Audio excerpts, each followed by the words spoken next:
1920 թվական, Հայաստանը ավերված է, պատերազմ, սով, հուսալքություն, Ալեքսանդրապոլի նողկալի պայմանագրով կորցրեցին հողեր, կործանվեց տնտեսությունը, քաղաքական անկայունությունը խորացավ։ Դամոքլյան սրի նման ժողովրդի գլխավերևում կախվեց պետականության կորստի վտանգը։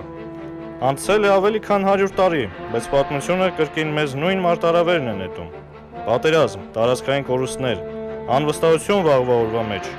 Մարդիկ կրկին հարցնում են. ինչ է լինելու վաղը։ 1920 թվականին հայ ժողովուրդը պատասխանեց այդ հարցին,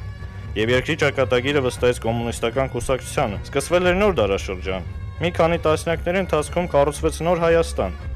Աշխատավորների, գիտնականների, ուսուցիչների Հայաստան,